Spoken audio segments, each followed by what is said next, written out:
Novo Testamento, na carta de Paulo, escreveu o apóstolo Paulo, aos romanos, aos cristãos que viviam em Roma. Por isso, carta aos romanos. E no capítulo 10, no versículo de 1 até o 15. Esse é um texto muito impactante, vamos dizer assim, muito forte, porque fala da justiça de Deus e da salvação de Deus para aqueles que creem, para aqueles que invocam o Senhor. Então diz assim, Romanos capítulo 10, versículos do 1 até o 15. Hoje eu vou ler na revista atualizada. Eu deixei minha nova versão internacional em casa. Vamos ler nessa versão.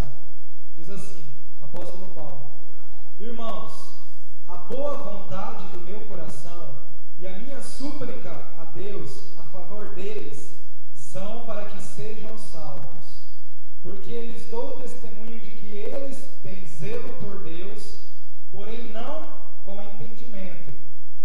Versículo 3: Porquanto, desconhecendo a justiça de Deus e procurando estabelecer a sua própria, não se sujeitaram a que vem de Deus, porque o fim da lei é Cristo, para a justiça de todo aquele que crê. Ora, Moisés escreveu que o homem que praticar a justiça decorrente da lei viverá por ela, mas a justiça decorrente da fé, assim diz: Não perguntes em teu coração quem subirá ao céu, isto é, para trazer do alto a Cristo, ou quem descerá ao abismo, isto é, para levantar Cristo dentre os mortos. Porém, que se diz? Versículo 8: A palavra está perto de ti, na tua boca, no teu coração, isto é, a palavra da fé que pregamos. Se com a tua boca confessares Jesus como Senhor, e em teu coração creres que Deus o ressuscitou dentre os mortos, serás salvo. Porque com o coração se crê para a justiça, e com a boca se confessa a respeito da salvação. Versículo 11: Porquanto a Escritura diz: Todo aquele que nele crê não será confundido. Pois não há distinção entre judeu e grego, uma vez que o mesmo é o Senhor de todos, rico para com todos os que o invocam. Versículo 13: Porque todo aquele que invocar o nome do Senhor será salvo. Como, porém, invocarão aquele em quem não creram? E como crerão naquele de quem nada ouviram? E como ouvirão, se não há quem pregue? E como pregarão, se não forem enviados? Como está escrito: Quão formosos são os pés dos que anunciam as boas novas. Amém?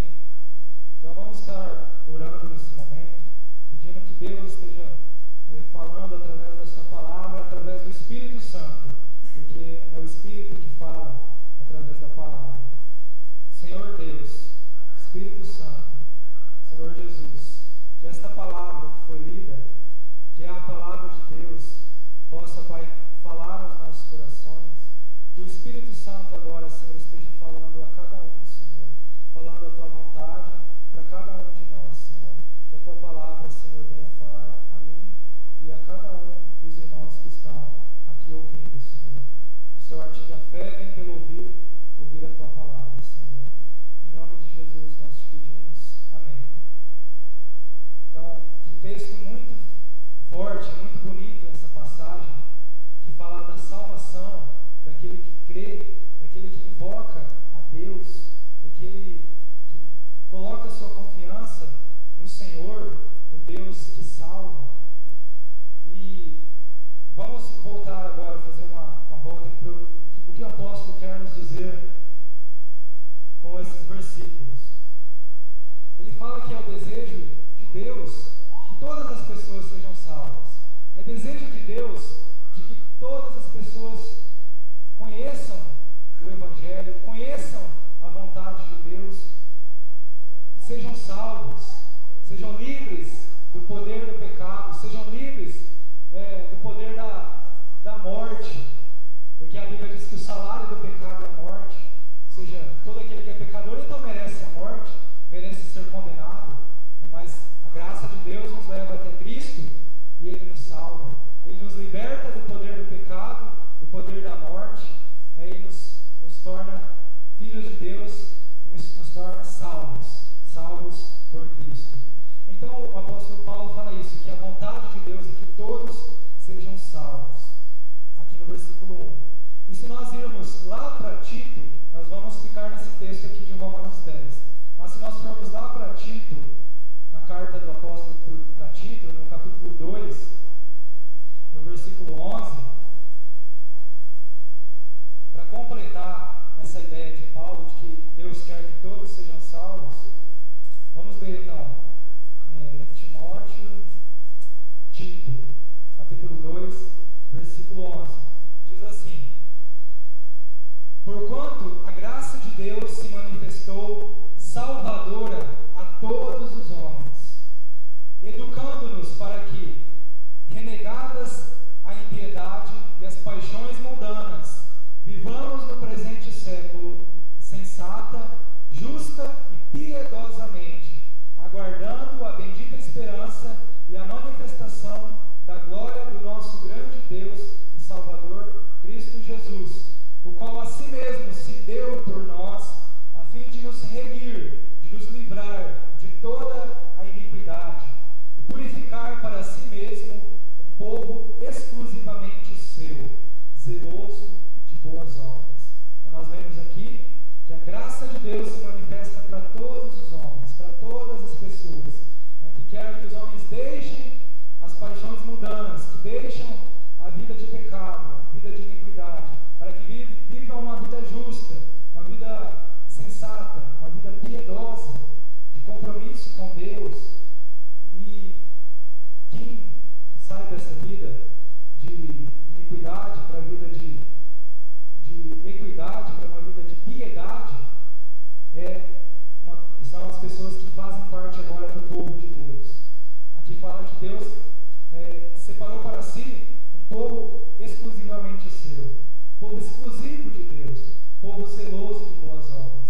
Então, quando você está com Deus, quando você está com Jesus, você faz parte de um povo diferente, faz parte de um povo que não é mais como aquele povo, não é como o povo, vamos dizer assim, mundano, que peca contra Deus e não quer saber de Deus. Não, a partir do momento que você coloca a sua confiança em Deus, você faz parte de um povo diferente, que é o povo de Deus, que é a igreja de Jesus, que lá o apóstolo Pedro também fala que é nação santa, povo exclusivo de Deus, sacerdócio real, povo que Deus chamou para proclamar as virtudes daquele que nos chamou das trevas para a sua maravilhosa luz.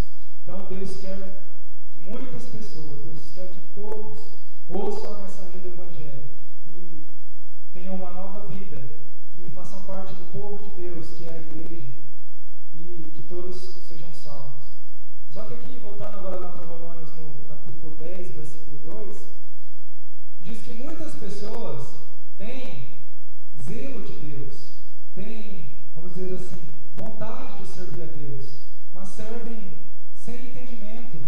Ou seja, ele quer dizer que muitas pessoas acham que estão servindo a Deus, mas não estão de fato. É o que ele diz no versículo 2. Ele fala a respeito, no caso aqui na ocasião, ele está falando a respeito dos judeus.